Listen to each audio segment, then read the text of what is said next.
This week in Ohio Country Today. Dr. D. Jepsen joins us once again and talks about ag safety with regards to ag tourism. Tony Nye talks about when tragedy strikes on the farm and what to do. And we're joined by Jeff Stachler, Auglaize County Extension agent, to talk about weed control. All that and more this week in Ohio Country Today. United Equity, Inc. is your locally owned farm-based cooperative. For agronomic services, we offer seed and a full line of dry and liquid fertilizer, as well as soil sampling by soil type, grid, or management zone to best utilize your fertilizer application. Call us to discuss agronomic services customized for you. Reach your best yields with United Equity, serving Allen, Auglaize, Mercer, Putnam, and Van Wert counties. Visit us on the web at unitedequityinc.com. S&S Volvo is your locally owned heavy-duty truck dealership in the area with a full line of Volvo and Isuzu trucks. We offer Volvo, Isuzu, Cummins, and GM parts and service weekdays until midnight until 4:30 p.m. on Saturdays. We also have leasing and rental options to meet your needs. We have the expertise to get and keep you on the road. Stop by at 2600 St. John's Road or visit us at ssvolvo.com to see our wide selection of new and used truck inventory. Hello once again, everybody. We're with D. Jepsen with the Ohio State University, and much more than that, we could say the Ohio Agriability Program.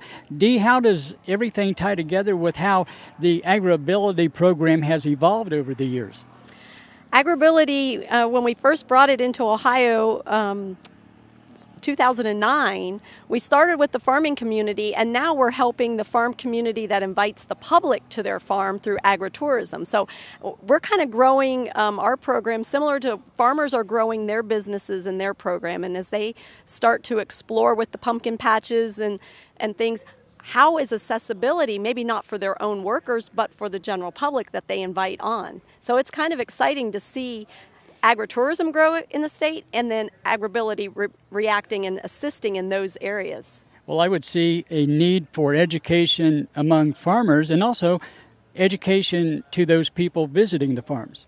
Well, farmers are great businessmen in and of themselves, but they sometimes don't always think about when you invite the public onto your property, now what are you up against? So our program answers a lot of those types of questions, and we ask very specific questions, and we'll help work them through that ADA compliance and guidelines. So if you have specific questions, you can call us and ask. Okay, I would look, and we just had a chance to visit with Laura Ackerman, and she was filling us in about some of the events that are going on in Ohio, different times of the year. And during the autumn, I guess it's time for some of those pumpkin patches and corn mazes, and it's just starting to get a little festive. Maybe we don't tend to think about some of the things that we ought to make everything sort of flow together more easily. That's true. Who thinks about your parking lot this time of year, or what your parking lot's going to look like? I know folks that are going in and mowing things, but are they mowing low enough? And if you're removing some corn stubble to make your path, you might be using a bush hog to make that first cut, but you need to really go back in and make that a little bit lower for anybody who could... Able-bodied folks need to be able to walk on that path and not stumble and trip. Slips, trips, and falls are one of our biggest injuries in any type of job. So let's think about all the trip hazards there are around a farm. And so getting just from your parking lot to the site is one place. We can think of a lot of things. I'll throw in safety as well. Do we have enough fire extinguishers in case something happens? Do we have the right kind of first aid kits? When these school children show up with their school buses, how are you going to handle a bee sting? And so our program will help farmers think through all of those facets that we just take for granted. That's what we endure on our farm. But some of these folks coming from the city or a school environment may not think about. They think they're coming into a nice, pristine area. Well, something as simple as getting on and off a wagon, if you're going to have a wagon tour back into a corn maze or through the woods or whatever. Wagons are always huge, a safety concern, and so getting folks with disabilities in and on and off the equipment, having experienced tractor drivers that pull that load as if they're pulling liquid, right? You're going to go slow and in low gear. And so there's a little bit of safety, and then there's a lot of preparedness. And how do you think about the unexpected? And then also, how are you going to respond? And do you have emergency exits marked for those transportation vehicles? If you need to bring EMS on, they can't come through the main gate if it's completely busy that day or if you're parking lot. So talk to these first responders in advance of what you're going to do and how you're going to bring a fire truck or an EMS truck maybe through a back gate, and you're going to have an attendant there to help them escort to the site. And so it takes a lot of preparation, not just where you're going to plant your pumpkins. And I suppose we're all pointing to that zero tolerance incident level. Oh, we're always working towards zero, Gary. You know me as far as making sure that zero injuries, whether they're to our farm population or our farm visitors. Okay. Dee Jepsen has been our guest, and before we leave, if folks watching right now would like to get a little bit more information, what's the best way for them to do that? They can go to our Ag Safety and Health website, and they can go to our Ohio Agribility website, and we'll answer as many questions as they have. Very good. As we said, Dee Jepsen has been our guest. Dee, thanks for being with us. Thank you. And stay with us. Back with more right after this. Closed captioning paid for in part by the following. Are you looking to buy or sell farmland? Then work with a company that works for you. Ron Spencer Real Estate. Founded in 1975, Ron Spencer specializes in farmland, agricultural, and commercial real estate. Check them out on the web with 3 locations to serve you. Ron Spencer Real Estate at rsre.com. That's rsre.com. Allen Davis Insurance Agency in Wapakoneta and Minster is your solutions provider. You can trust the experienced professionals at Allen Davis Insurance to protect your assets. Call today and start saving money with multi-policy discounts and more for auto, home, life, business, recreational, total farm protection, and more. Call Allen Davis Insurance Agency in Wapakoneta and Minster. We are your solutions provider. Call 1-800-686-2148. Welcome back to In Ohio Country Today, and joining me now is Tony Nye from Clinton County, and Tony is with The Ohio State University, and we're at the Small Farms Center tent at the grounds of Farm Science Review. And Tony, let's talk a little bit about what your topic was today. Well, the topic's about when tragedy strikes on the farm and what do you do, or are you ready? And it really focuses on the death, illness, accident, an event like a fire or tornado or anything like that. And a lot of times we talk about death or we talk about estate planning, but it's the little things that kind of fall into this category that we don't talk about. And having a personal experience, kind of put things in perspective. So we're kind of building upon this, and we'll see where it goes. Well, Tony, we obviously know that our farmers, the median age is getting older and older all the time, although we do have a lot of young people coming through The Ohio State University's program and getting back into the field. There's a lot of things happening on the field these days, or in the field or on the farm, and maybe talk a little bit about your personal experience and how that can relate to other people out there who are possibly going through or may go through these same types of tragedies. Well, in our situation, besides being an extension educator for Ohio State University extension program, we have a small family farm with livestock, and I had a health condition that basically put me down incapacitated for about 4 months and a slow recovery, and we're still in that. And so there was family members that had to step up and make the day-to-day decisions. And while I was in the hospital and my wife was with me because we didn't know what was happening or going on for sure, and there was a time frame that got really ugly for everyone. I basically had my kids taking care of things, which my youngest is 17 or turned 18 now, and he had to take care of things. And it's not just, feeding the animals. He was put in a situation that he had to make all the decisions, good, bad, or ugly. And in many cases, families get into these predicaments, and they really don't know who's going to step up. And if it's a long-term disability or a long-term tragedy that takes place, we can get by a couple days, but can we really get by and keep it uneventful or unstressful or limit the stress if it's a longer-term situation? And in some cases, that stress can start already in the first week, or it can start building over a 3 or 4 month period or a year. And so trying to get families to sit down and talk about the little things that might involve an event like this, and to give family direction and to get family perspective so that if an event happens, they have a game plan. Well, our farmers are all about planning, whether it's for harvest or planting season, or even when it's in the off parts of the months during the year. It's all about planning. And so let's talk about those plans. What are our farmers needing to do to be prepared in case tragedy does strike? Well, first and foremost, a lot of times in farm situations, it's one individual that makes the decisions. They're not always shared. So getting that verbal communication going and just letting everybody know what is to be done on the farm if I'm gone. And in many cases, the plan needs to include some direction, some goals, understanding what everybody else in the family's roles will be if something happens, identifying who the next person in line is to make the day-to-day decisions, because someone has to make some of those heartfelt decisions, and then putting together all the important paperwork, whether it's contracts or marketing contracts that need to be filled, or who's my vet, who's my feed company, who's my seed dealer. Right. Having that network built, because if the one person that's most involved in the operation has all the answers, it's hard for everyone else to know what it is unless we tell them. Communication is obviously the key, and regardless of the size of the operation that you have, you've got to be prepared, number one, and you've got to make sure that you're communicating with the other people that are actively involved. In most cases with our farmers, this is the sole income source that they have, and to potentially lose that source could be devastating for the family, not only for the immediate, but for the long-term future as well. That's right.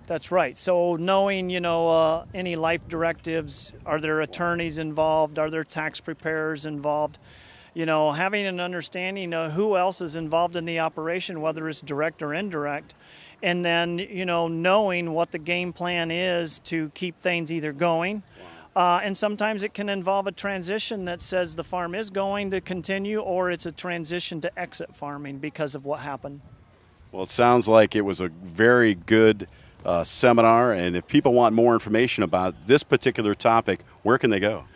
They can communicate with me by email at ni.1@osu.edu, probably the easiest, and then we can provide more information to them. Tony Nye has been our guest from Clinton County and, of course, with The Ohio State University. Tony, thanks for joining us. Okay, thank you very much. And we'll be back with more in Ohio Country today, right after this. United Equity, Inc. is your locally owned farm-based cooperative. For agronomic services, we offer seed and a full line of dry and liquid fertilizer, as well as soil sampling by soil type, grid, or management zone to best utilize your fertilizer application. Call us to discuss agronomic services customized for you. Reach your best yields with United Equity, serving Allen, Auglaize, Mercer, Putnam, and Van Wert counties. Visit us on the web at unitedequityinc.com. Welcome to the 30-second tour of your local Poet plant. Local producers sell us tons of their grain. We grind it, mix it with water and special enzymes. The result is fermented, distilled, and dehydrated until it's 200 proof alcohol.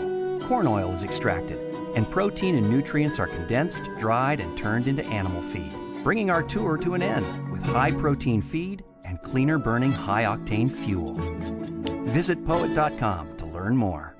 S&S Volvo is your locally owned heavy-duty truck dealership in the area with a full line of Volvo and Isuzu trucks. We offer Volvo, Isuzu, Cummins, and GM parts and service weekdays until midnight until 4:30 p.m. on Saturdays. We also have leasing and rental options to meet your needs. We have the expertise to get and keep you on the road. Stop by at 2600 St. John's Road or visit us at ssvolvo.com to see our wide selection of new and used truck inventory.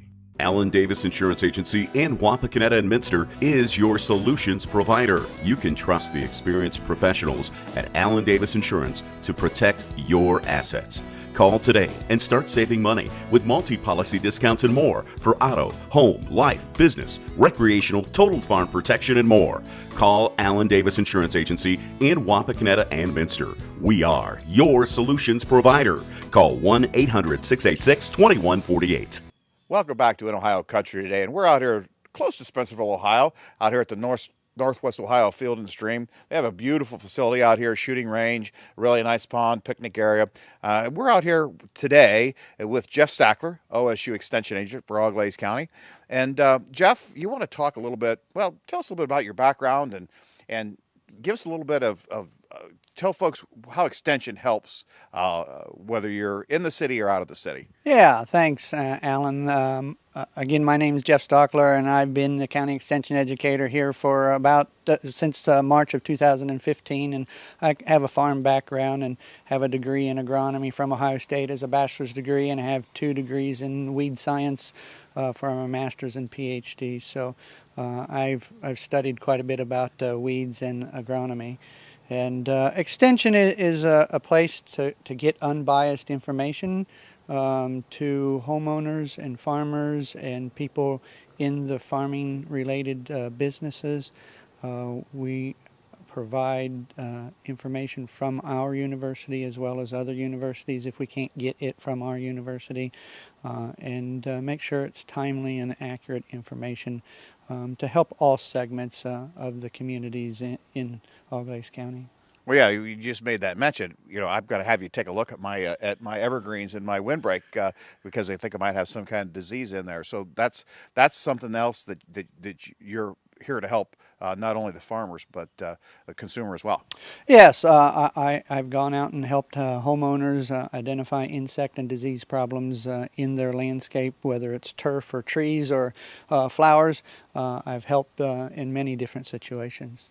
Well, you know, so today, you know, we're here to talk about, or you're here with United Equity to talk about problems with weeds, you know, and you had made mention that you're kind of a weed expert and the field weeds, right? So it's become a real issue and we have a lot of weed resistance.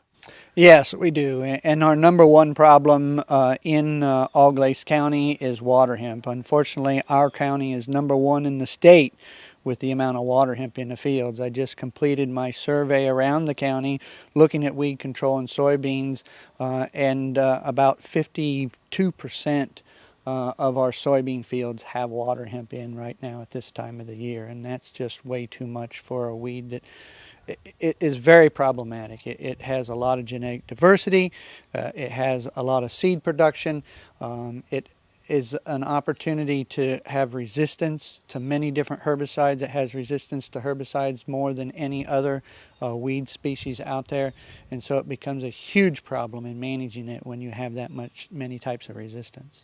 Well, you know, just to kind of educate some folks who maybe don't work with it all the time, you want to kind of talk about when you say resistance and why we really want to manage that for our folks that are watching this that maybe don't farm and work with it every day. Yeah, so herbicides work differently. They have different chemistries, and so they have a different mechanism within the plant at which they are controlled. And so plants can have an opportunity to find resistance within those types of mechanisms, and then those herbicides no longer work to effectively manage it, forcing us to use other options to manage the weeds. And in the case of water hemp in particular, it can blow through many different types of herbicide sites of action very quickly. And then we have fewer options available. And we're, in the case of water hemp, we're down to just about 2 options right now. Well, you know, so when you talk about the severity of the weeds, you want to talk about what the economic impact is to the farmer. Yeah, so the economic impact would be that, number one, with water hemp is the additional cost that's involved in spending more money on herbicides to control it. That's the most obvious thing. Fortunately, this weed isn't really competitive against the crop, so we're not losing substantial yield with this particular weed, which is one positive side, but we're still losing yield, which is negating our profitability also. So those are the two ways that we're going to lose profit with this particular weed species. You know, when you talked about water hemp, but of course, you know, we have there's other types of weeds that have become resistant. You want to talk a little bit about those as well? Yeah, so mare's tail, also called horseweed, is a no-till weed problem that we have, and it has resistance to glyphosate or Roundup and what we call ALS herbicides. So it has two different mechanisms of resistance that's out there, and that makes it very hard to control that particular weed. And then one of the other problems that we're getting really now also in the county is giant ragweed. And it's looking like we have resistance to the glyphosate or Roundup, and also to Flexstar, which we call a PPO inhibiting herbicide, and it's also resistant to the ALS herbicides also. And so in a soybean crop, if it's Roundup ready, if you have glyphosate, Flexstar, and ALS, there are no more options in that crop to control it. And I think that's one of the reasons why we're seeing so many giant ragweed this year in the fields. Over 67% of the soybean fields have giant ragweed in. Well, yes. So we have some fields on our farm that, by and large, we have pretty good control. We've got a couple that don't look very good and from the road, and you know, I hate to have my neighbors see that the bad weed control that we've got in a couple of those, because you know that's always a sign there. But anyways, so you know, one thing that I did notice this year that we had really good control with was we used Extend beans this year, and so we've had really pretty good results using that Banville option. Yeah, that Extend soybean is a soybean that's resistant to dicamba, and we have 3 different products that we're allowed to use that have dicamba in it to manage the weeds, and it is very effective in managing those 3 weeds: mare's tail, giant ragweed, and water hemp. But it has some baggage to go with it. It's very volatile and likely to drift, and that causes problems from that angle. Yeah. So you know, the other thing I think this year probably that we see as many weeds as we do is that we've had a lot of late rains, and I think that probably also could be some problems with what we're seeing this year in particular. Yes, we have an extended germination period of both water hemp and giant ragweed, and the giant ragweed looks like it might have germinated a little bit later than normal this year for us. So yeah, that's certainly another issue. They're not all out there because they're resistant. They're out there because of resistance. They're out there because of late germination, and also because of not managing them properly. You know, just really kind of wanted to mention, Jeff, though, you're not necessarily just your job just isn't in the summertime walking out scouting fields. No, absolutely. I'm out there getting extension meetings prepared and getting individuals in to speak at programs that I have during the wintertime. The wintertime is a great opportunity as we have a little lull in things to have meetings to help educate. And so I'm doing education during the wintertime. And then in the summertime, I'm doing the field work. Yeah. You also deal a lot with the water quality issue as well. Yeah, we get into that as well. And the current situation in Grand Lake St. Mary's is that we're improving things with those treatment trains that are being put in over there. So the water quality is improving. We've got, and a lot of that work is being done by Wright State University to prove that some of the practices, not having manure applied during the wintertime and some of those things are helping with the water quality over there. It's still a little slow, but some progress is better than none. Well, you know, those problems just didn't happen overnight as well. Yeah, no. You know, we've got one of the major issues we've got is that we've got fields that have high levels of phosphorus in them, and it takes a long time to get them to work down because for every 20 pounds of phosphate that we remove by a plant, it only moves our parts per million in the soil by 1, and so it takes a very long time to move that, and so we've got elevated levels. And until we get those down, which will be a very long time, it's going to be hard to get rid of a large amount of phosphorus out of our water systems in a quick amount of time. And so we're just going to have to try to do all the practices that we can to reduce that going down the system. And unfortunately, rainfall doesn't help us. We can't control Mother Nature. And so when we have these large rain events, we have a greater likelihood of washing that phosphorus down the system, regardless of what we're trying to do. We just can't manage it completely. Well, Jeff, I want to thank you for being with us today. And if somebody wants to find out more information, where can they go? Yeah, well, they can call the Extension office at 419-739-6580. You can go to our Ag Crops page, agcrops.osu.edu, and that's a great source of agronomic information that we put out at the state level that all of us educators, in addition to our state specialists, work on to put together to provide some great information for everybody. United Equity Inc. is your locally owned farm-based cooperative. For agronomic services, we offer seed and a full line of dry and liquid fertilizer, as well as soil sampling by soil type, grid, or management zone to best utilize your fertilizer application. Call us to discuss agronomic services customized for you. Reach your best yields with United Equity, serving Allen, Auglaize, Mercer, Putnam, and Van Wert counties. Visit us on the web at unitedequityinc.com. Are you looking to buy or sell farmland? Then work with a company that works for you. Ron Spencer Real Estate. Founded in 1975, Ron Spencer specializes in farmland, agricultural, and commercial real estate. Check them out on the web with 3 locations to serve you. Ron Spencer Real Estate at rsre.com. That's rsre.com. S&S Volvo is your locally owned heavy-duty truck dealership in the area with a full line of Volvo and Isuzu trucks. We offer Volvo, Isuzu, Cummins, and GM parts and service weekdays until midnight until 4:30 p.m. on Saturdays. We also have leasing and rental options to meet your needs.